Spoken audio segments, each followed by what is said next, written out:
Hey everyone, I am still working on my next video. I'm just ironing out some of the kinks with the script. In the meantime, I guess I just want to share some thoughts on AI intelligence and the potential death of society as we know it. Uh, I think overall that no matter what happens, mankind will move forward and society will continue. But AI is going to be hard. Uh, AI doesn't need to be perfect to do the things that basically we want it to do. It just has to be good enough. Uh, if we notice, there's a wealth class, right? There's super high rich billionaires, and there's a poor class. And usually, there's a general idea that the way to fight against the rich is to band together and either, you know, uh, unionize or boycott or go to the government to try to make change that's a benefit for all. But that was, I guess, a form of social leverage that the people would try to use to kind of wrest power back. But now we're in a stage where people have so much power. It's unbelievable. We have people who are more powerful than entire countries, richer than entire countries. How do you fight against that? Tax them in one area and they just move to another area and still do the thing that they're doing.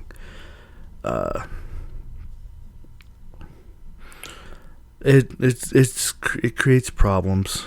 It creates problems, and I guess with the introduction of AI being able to replace jobs, even if it's not like perfect, instead of needing 10 people to do the job, you only need 5 people to oversee the job, and maybe 1 or 2 people to handle it and to keep making it.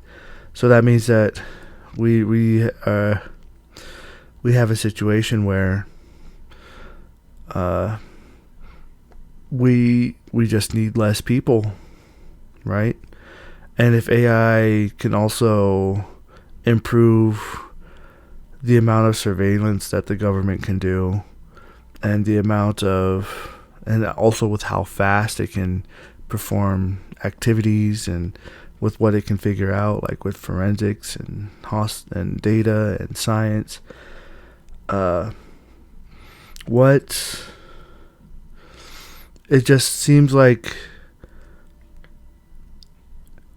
the I guess the way I'm seeing it is that the pathways that are leading towards the future, the pathways are just leading to a consolidation of power by those who have made it, and a consolidation of the lack of power by those who have not. And it's just it's going to turn into a situation where we now need less people. We don't need as many people anymore. And it almost seems like no one wants the system to fail, but I just think that it'll be inevitable, right? Because yeah, sure, like the thousands and thousands of people will lose their jobs, but if AI fills them, like, how do people recover from that? And already the economy is really bad. I do think that one thing is that I don't think the bigwigs or the people with power realize how much they still need people. I don't think they recognize still how big the crash is going to be. But they have the resources to handle the fallout. I mean, look up billionaire bunkers. Billionaires build bunkers just for the sake of building bunkers. And also, there's CEOs and corporations have a tendency to create 10 to 20 year game plans, right? They think that far in the future about what will happen and how to live their lives and how to run the company, how to either predict what the future will hold so that they can capitalize on it, or to be the ones to try to shift the zeitgeist of the whole world. So I don't know. I don't know. Nothing is ever set in stone, though, right? Nothing is ever set in stone. I don't think that AI will be the collapse of society, but I guess the worry I have is that I don't think anyone is truly evil. I mean, I'm sure there are evil people, but usually what happens is that every individual tends to come to a conclusion of, I'm going to do what's best for myself. And this creates a sense of extreme apathy towards others. So I don't think people necessarily do bad things because of malevolence, of intentionally going out to hurt people. People do bad things because they're just apathetic to the situations around them. And the thing is that caring about others and trying to help others and going out of your way to help others requires sacrifice and risk. That's the second half, and the risk is the harder part, right? Because corruption doesn't just exist with the people who have power. Corruption also exists with people who don't have power, right? Everyone's trying to do the best for themselves. The more, and I think it's, what's the next point? I think it's fascinating that we were able to create a system, at least for a while, where people try to prioritize others or were willing to sacrifice for others. That there was a moral foundation of that the expectation should be to try to do and help others. But the more the corruption happens, the more this consolidation of power happens, the more people go into survival and to fight or flight. This concept of helping others is going to be harder to maintain. And, it's hard to help your neighbor when you need to first help your family, right? And a lot of people will at least stop with helping their families. But some people go even further. It's hard to help your family if at first you don't care about yourself, right? How much are people willing to sacrifice to help others? How much are people willing to work to help others? And what are people willing to risk to help others? And that little detail right there, I think, just changes the entire dynamic of how society functions, because every individual functions off of that principle of, I will do what's best for me. I can't save the world. I have to do what I can do for myself. And then after you get yourself in a good footing, what's the next step? Do you keep doing that for yourself, or do you decide to sacrifice? It's hard to say. What kind of person are you? And I guess part of the reason I bring that up is that you have individuals who grow up poor, and then they are actually able to make resources, and they make it, and they do what's best, and they make millions and billions of dollars.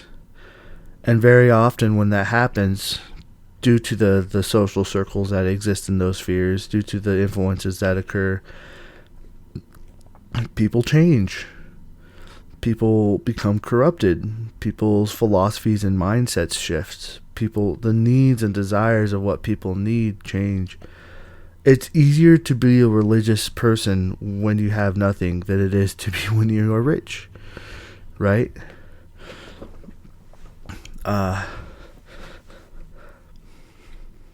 So I don't know.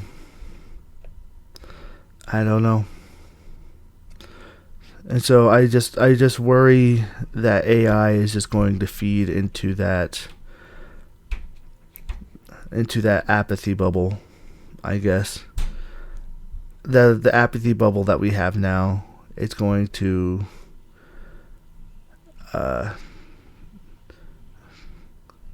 what's the word? Extrapolate? No. Exponentiate? That's not even a word. But it's just going to make that apathy bubble worse.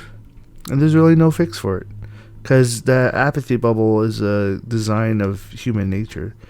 Right? You can only care so much about something. People can only care so much. They only have the time to care. They only have the resources to care.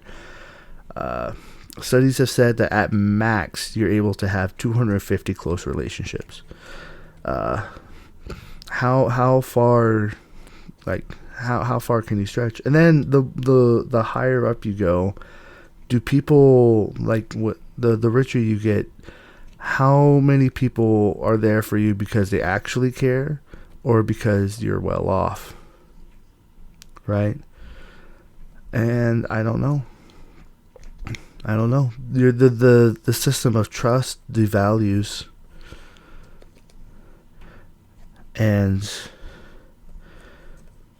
so yeah, I don't think AI is. I think AI is here to stay, but I don't think it's going to help the state of the nation, and I think I think a lot of people will die, and I think there's going to be a lot of things falling apart before it gets firmly established. And after the fallout, when things settle, maybe 10, 20 years from now, what will happen is that those with power will have all the power, and those who don't won't. And so what do you do? People don't intrinsically care because life tends to change them. Well, anyway, those are my thoughts. And I could always be wrong. I'm not a prophet or seer. I just see the potential pathways of human nature. When you have a decent baseline of how individuals react and act, you can get a general idea of a lot of common possibilities. So, and there are exceptions to everything. I'm not saying this is every individual, but there just tends to be a general trend. The richer you get, the more you have to play by the rules of how the rich play. Is there someone who is strangely corrupt enough to play both sides of both evil and good? I don't know. I used to believe I could be the one that could be the billionaire to save the world. I'm so far removed from that belief and that dream, that vision. That was a child's dream, I guess. I don't even know how to get from here to there now. But anyway, thank you all for listening. Hopefully you enjoy this. Still working on that video, but I just figured this would be a nice way to shake up the formula a bit, and just to make it a little bit more interesting. All right, thank you guys for everything, and I'll talk to you later.